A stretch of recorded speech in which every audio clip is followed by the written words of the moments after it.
ഓം നമോ ഭഗവതേ വാസുദേവായ.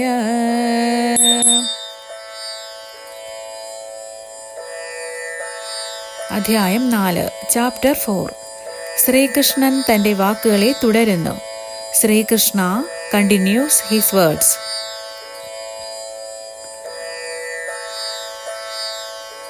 ശ്ലോക 15. ഏവം ജ്ഞാത്വാ കൃതം കർമ്മ പൂർവൈരപി മുമുക്ഷുഭിഃ കുരു കർമ്മൈവ തസ്മാത് ത്വം പൂർവതരം കൃതം.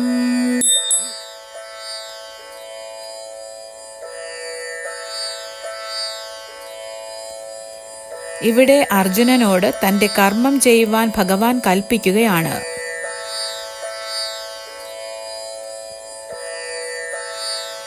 പരമാത്മാവ് ബുദ്ധ്യാദി ധർമ്മങ്ങൾ ഇല്ലാത്തതുകൊണ്ട് കർമ്മബദ്ധമല്ലെന്ന് മാത്രം മനസ്സിലാക്കിയാൽ പോരാ. ആ പരമാത്മാവ് താനാണെന്നുകൂടി മനസ്സിലാക്കണം. ഇപ്രകാരം മനസ്സിലാക്കിയിട്ടുള്ള പുരാതനന്മാരായ മുമുക്ഷുക്കൾ കർമ്മം ചെയ്തിട്ടുണ്ട്. അർജുന, നീയും പണ്ടുപണ്ടേ അനുഷ്ഠിച്ചു പോന്ന ആ കർമ്മ മാർഗത്തെ അനുസരിക്കുകയേ വേണ്ടൂ.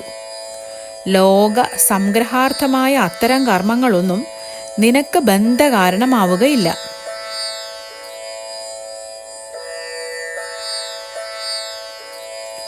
ഓ Arjuna, all the liberator souls in ancient times acted with this understanding of my transcendental nature.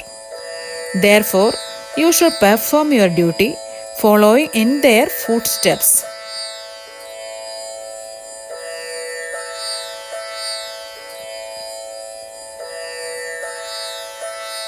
Sloka 16. Kim karma kimakarmeti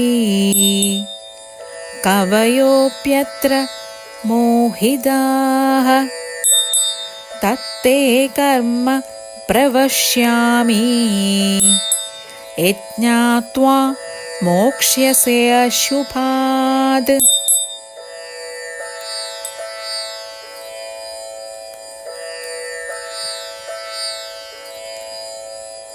കർമ്മങ്ങൾ തന്നെ പലവിധമുണ്ട്. അവയിൽ മോക്ഷകാരണമായതിനെ തിരിച്ചറിയുവാനുള്ള വൈഷമ്യത്തെ ഇവിടെ പ്രകടമാക്കുന്നു. കർമ്മം പ്രധാനമായി 2 വിധമുണ്ട്, അകർമ്മമെന്നും കർമ്മമെന്നും. കർമ്മം ഏത് അകർമ്മം ഏത് എന്ന് തിരിച്ചറിയുന്നതിൽ ജ്ഞാനികൾ പോലും മൂഢരായി പോകുന്നു. ഏതിനെപ്പറ്റി അറിഞ്ഞിട്ട് അശുഭത്തിൽ നിന്ന്, അതായത് സംസാര ബന്ധത്തിൽ നിന്ന് മോചിക്കുമോ ആ കർമ്മത്തെ നിനക്ക് ഞാൻ പറഞ്ഞു തരാം.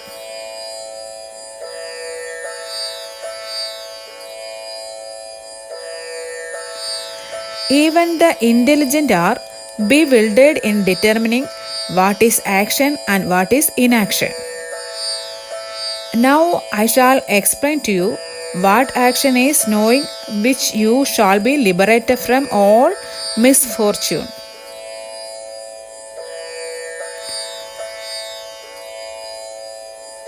Hare Rama Hare Rama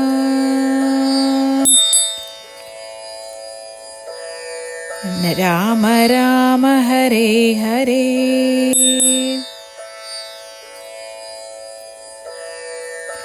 ഹരേ കൃഷ്ണ കൃഷ്ണ